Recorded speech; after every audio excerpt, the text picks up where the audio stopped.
Hello and welcome to our third reading week on the novel Marcus Sedgwick's Floodland. This is lesson 5.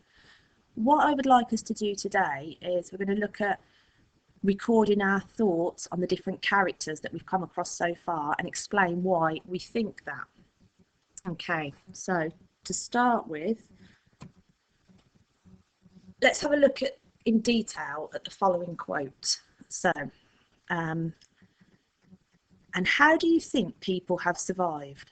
How do people remember who they are and where they're from?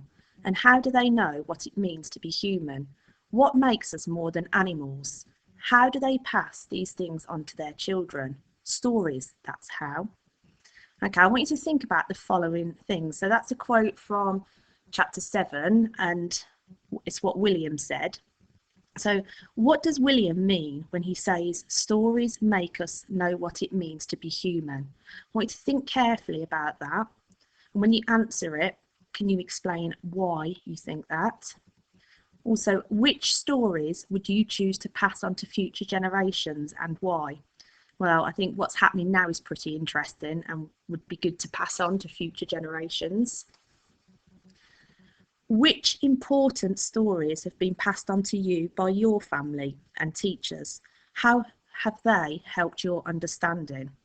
So on a piece of paper, if you just put the short date 28th of the 4th, 20, and then write down your ideas to those questions using the quotes and explaining why you think that. Okay, so if you'd like to pause the video now and do that.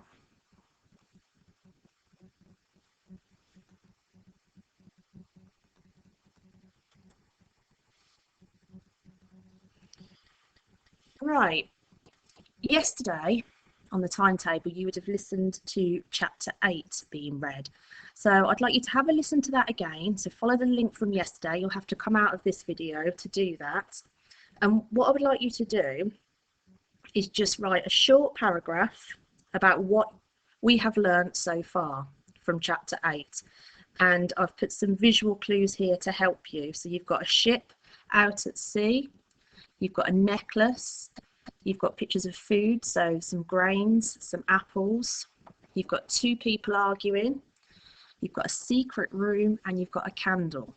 So these clues will help you to write a short paragraph about chapter 8. What have we learned so far? So if you come out of this video and then listen to the chapter again, so we're thinking, what have we learned so far? Okay.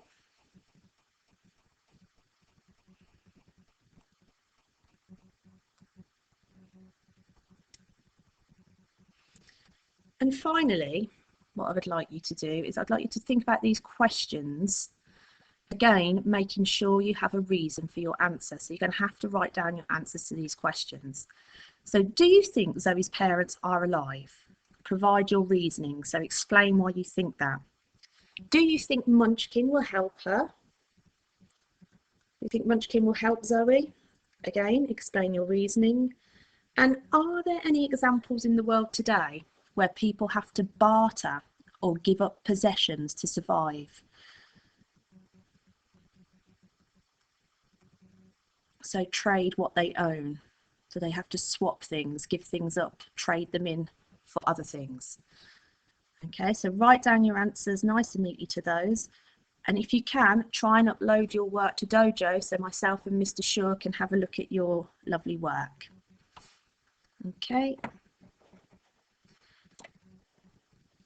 Until next time.